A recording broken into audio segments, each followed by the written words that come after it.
Everyone, এখন বাজে ভোর 3:16। তো আমরা উঠে রেডি হয়ে বেরিয়ে পড়েছি।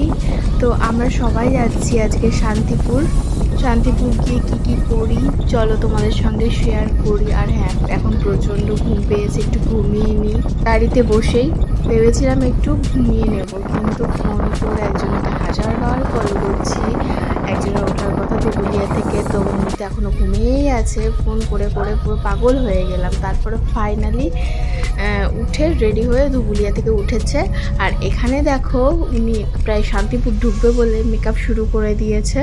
আমিও কিন্তু ক্রিমটা গাড়িতে বসেই নিয়েছিলাম। তো যাই হোক, আমরা প্রায় চলে এসেছি শান্তিপুরে। আমরা প্রত্যেকবারই পুজোর আগে আগে শান্তিপুরে আসি দোকানের জন্য শাড়ি কিনতে, আর সঙ্গে সঙ্গে আমারও হয়ে যায়। তোমরা কে কে পুজোর শপিং শুরু করেছো অবশ্যই কমেন্টে জানিও। উপভোগ করতে করতে ফাইনালি চলে এসেছি শান্তিপুর। এখানে কিন্তু অনেক দূর দূর থেকে মানুষ আসে। তো ভোরেও দেখো মানুষ কত দূর দূর থেকে চলে এসেছে। এই দুই দিক দিয়ে আগে অনেক স্টল ছিল, ওগুলো ভেঙে দিয়েছে। এখানে একটা কচুরি দোকান ছিল, সেটা এখন দেখতে পাচ্ছি না। প্রত্যেকবার এসে কিন্তু ওখান থেকে কচুরি খাই, ভীষণ টেস্ট। চলো তোমাদেরকে দেখাই এখানে এবার কি কি নতুন শাড়ি এসেছে আর কত কি প্রাইস, সেগুলো তোমাদের সঙ্গে শেয়ার করব। ফার্স্টে তোমরা মার্কেটটা একটু দেখে নাও। এটা হলো 4 তলা, এখানে দুটো বিল্ডিং আছে। এই শাড়িগুলো নিলাম কয়েকটা দোকানের জন্য। অনেক জায়গায় শুনে না যে 10 টাকায় 90 টাকায় শাড়ি বিক্রি, তেমন কিছুই না। তোমরা যদি এখান থেকে হোলসেল নিতে চাও তাহলে অনেকটাই কিন্তু কম পড়বে। যদি সিঙ্গেল নিতে চাও তাহলে যেমন দাম তার থেকে হয়তো বা কিছুটা একটু কম পড়বে। এখানে আমরা নিচ্ছিলাম গামছা টাইপ শাড়িগুলো দোকানের জন্য। এগুলো নিয়ে আবার আয়রন করতে দিতে হয়। শান্তিপুর মানে জামদানি শাড়ি ছড়াছড়ি, আর এখানে প্রায় সব ধরনেরই শাড়ি পাওয়া যায়। আর এখানে কিন্তু তোমরা বাংলাদেশি শাড়িও পেয়ে যাবে। সেটা ছিল 4 তলাতে।